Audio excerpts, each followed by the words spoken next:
नरेंद्र मोदी की ज़ेर क़यादत हिंदुत्व हुकूमत भारत और मकबूजा जम्मू और कश्मीर में आज़ादी सहाफ़त के बुनियादी असूलों को पामाल कर रही है।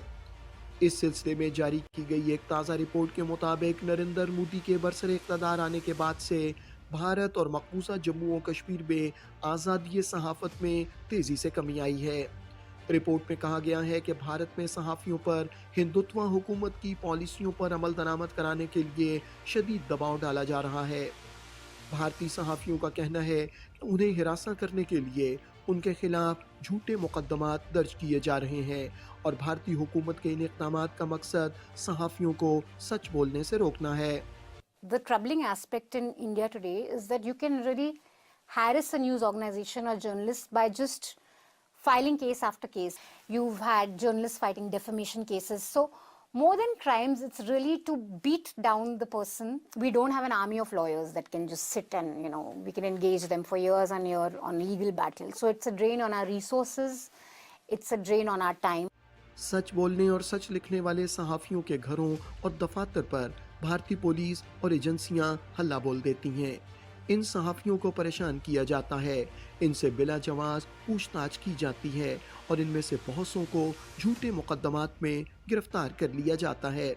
Never before have hundreds of police persons visited the homes of about 80 individuals at 6:30 in the morning and thereafter seized the personal electronic devices of these individuals, mobile phones, laptops, hard drives.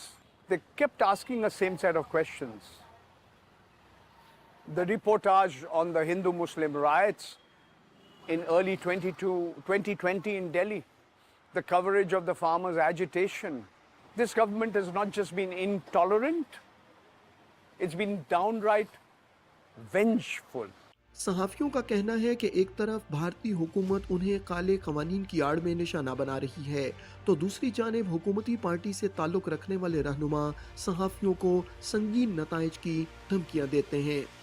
Number of political leaders of the ruling party, they themselves target the journalists or use intemperate language or threatening language against the journalists. Then it's very natural that, activists of the political parties at the grassroots level will be emboldened by it. So that's why the number of attacks have increased.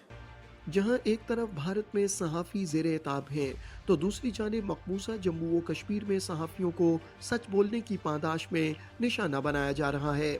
मकबूजा Jammu व कश्मीर में काबिज़ भारतीय अफवाज के हाथों इंसानी हुकूक की संगीन पामालियों को आलमी बरादरी की निगाहों से मख्फी रखने के लिए भारतीय हुकूमत कश्मीरी सहाफ़ियों की जुबाबंदी कर रही है।